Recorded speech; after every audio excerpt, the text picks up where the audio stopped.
Alright, so in this video, I will be showing my vending machine, but in this case, this vending machine is able to be controlled at will. And so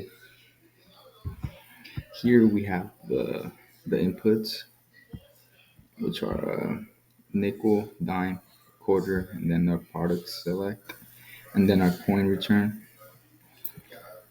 which is basically clearing the vending machine, and then we have our price to for us to set.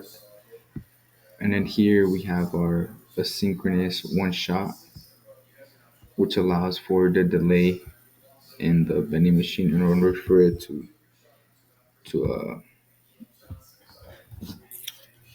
give the machine time to receive the money and process the coin. And then here we have a 4-bit register. Right here we have 4-bit adder. We have a 4-bit subtractor. We have our mux, and then we have our the comparator. Yeah, I believe it is. Yeah, comparator. Okay, so the way this works is we are gonna go ahead and set a value that needs to be met in order to receive the product. And so let's go ahead and say 8. And so a quarter is 25 cents, but in this case it's 5. And so you're gonna see it in the 4-bit register right here when it goes high. See, it's 5 right there. And so we want to meet a requirement of 8. And then we can do dime. You see 7 and then 1 nickel. And we got enough to receive the product. And you can see the comparator, it's not less than anymore. It's equal to the amount that we are that is required to receive the product. And so we go ahead and select our product. You can see the bank is cleared. We no longer have that money there. And you can see the output is high, which means you received the product because the light is on. And then boom, the vending machine is cleared. So you have to, it's reset. But if anything, if you were to put in, let's see, 10 cents and then 25 cents, so you got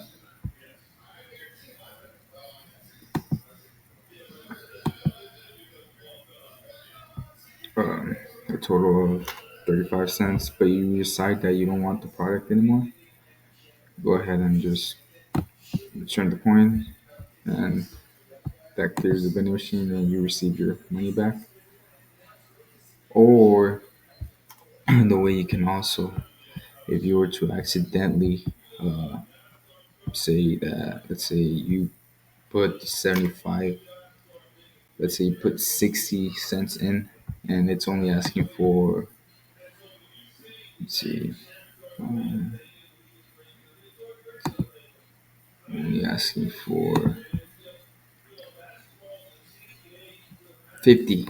There you go, 50 cents. So let's go ahead and say you put in quarter, quarter. So that's 50 cents, and then you put in a dime. For some reason, you now have 10 cents extra that you should receive in change. So you go ahead and select the product.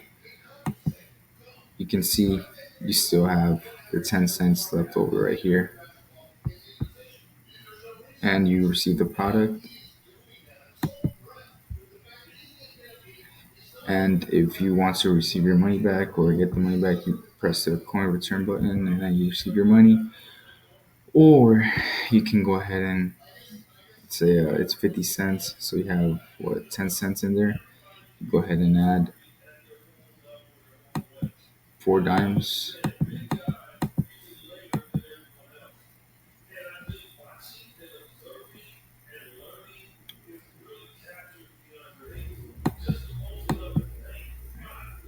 To, I guess you have to reset it.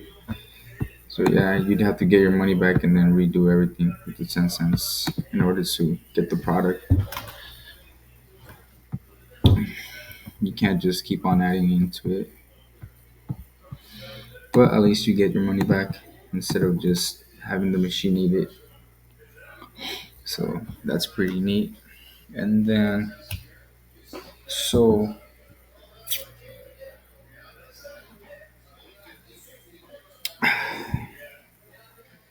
what tools are in my tool belt? This question helped me determine what functions need to be performed and what's needed at each phase of the circuit. So, what functions are need to be performed, which is like what should this circuit or what is the functions that this circuit needs to perform. So, like the outputs of it and what's needed to at each phase of the circuit in order to produce this output or what we intended to do. And so that's a question that could help you design a circuit much easier. And so a general finite state machine has 5 components, and the basic ones are the inputs, next state logic, the state memory, the clock, and the output logic. And so in this case, the inputs are the coins right here, and the clock is basically like the inputs or the synchronous one shot.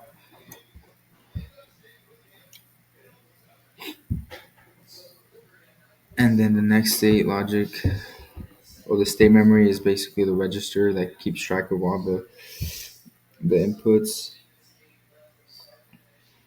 And then the output logic is the comparator because it leads to the output right here. And the next state logic are the adder and the subtractor in this case. So those are the 5 components.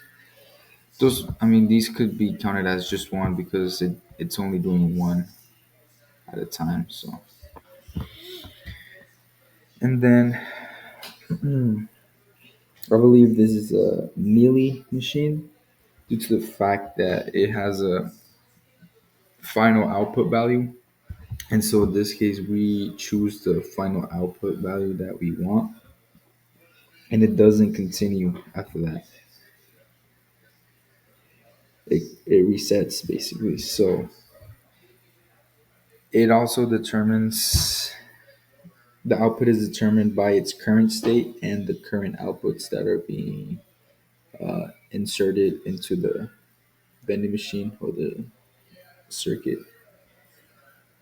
And so I found out that the maximum value or the maximum total for the vending machine is that the register can receive is 1111, which is equal to F, which F is equal to 15, and this is equal to 75 cents maximum. And so we were to put 65 cents in the machine and not select the product, then put a quarter in. The register goes from C to 0010, which is equal to 2, because the maximum amount of money it can receive is 75 cents, which is equal to 1111.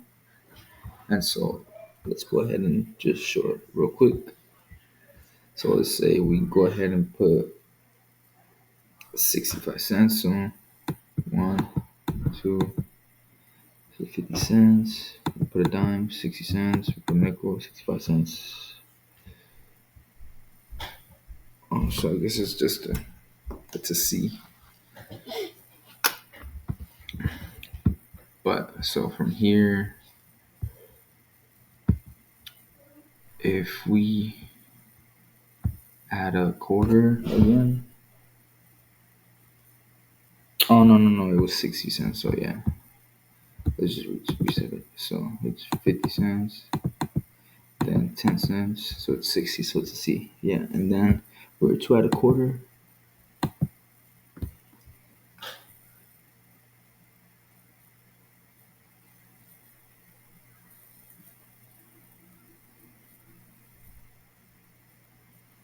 It goes to 1. So I stand corrected. It was 1. So it's 0, 1. So it's a 0, 0, 1. Let's go ahead and reset it. So it's 1, 2, 1 dime, 60, and another dime. Yeah, so it's a 1. So it resets due to the fact that the maximum is 75 cents. And then the highest safe price that would be the best would be $1, because if they were like to overpay, like any chance, um, they would not go over the limit. Like in this case, it was like, what, like 60, 75, or like 85 cents. So $1 wouldn't be too concerning. And then if pennies were accepted in this machine, the machine would become a 5-bit input. So the register would be a 5-bit input, and it would increase the maximum amount of money that can be received. So instead of 75, or instead of 1111, it would be 11111. So it'd be a total of 5 ones. And then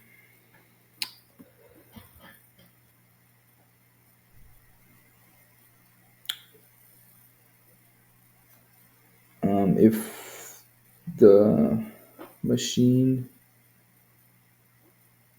was given to the manager after plugging in the machine to ensure that the products are not purchased for less than 40 cents.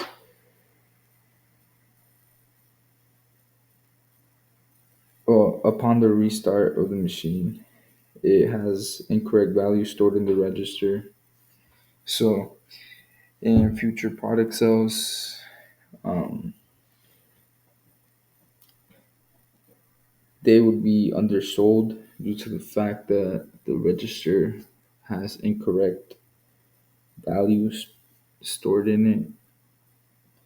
And so I believe only the first product would be undersold, because after that, then the vending machine or the register would reset, because it's handed out a product. Either it would return the remaining coins, or it would just clear out.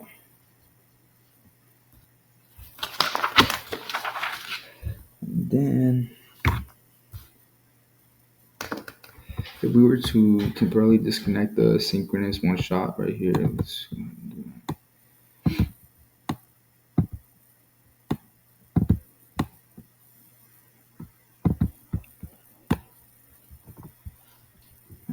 to that. Go ahead and grab the clock goes right here. Wow. So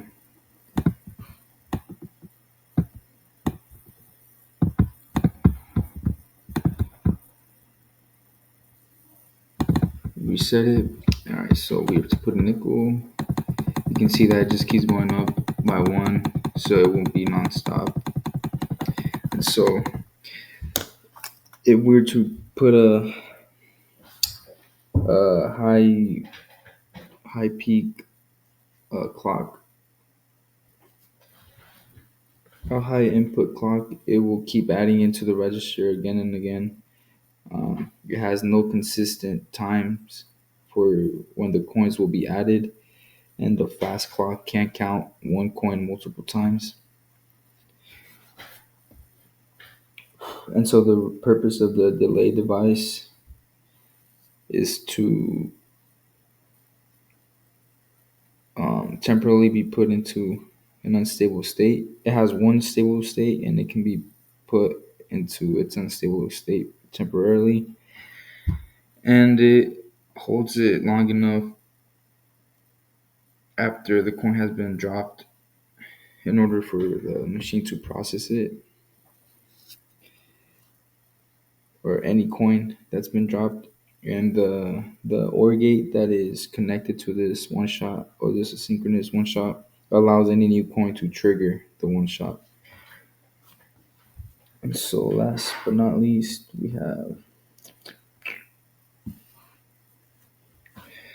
we are able to. It's called the vending machine controller because we are able to control what we want the vending machine to do or to output. The controllers include the inputs due to the one shot implemented in the circuit, so we're able to decide whether we want to uh, insert the nickel, and we know that once it reaches a high, it will insert it.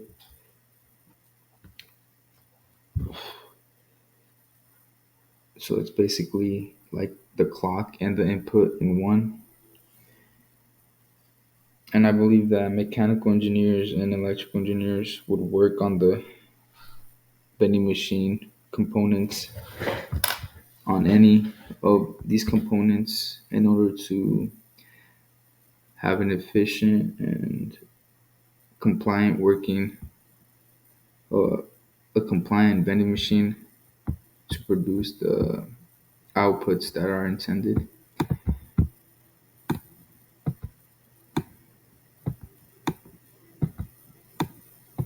But yeah, that's basically it.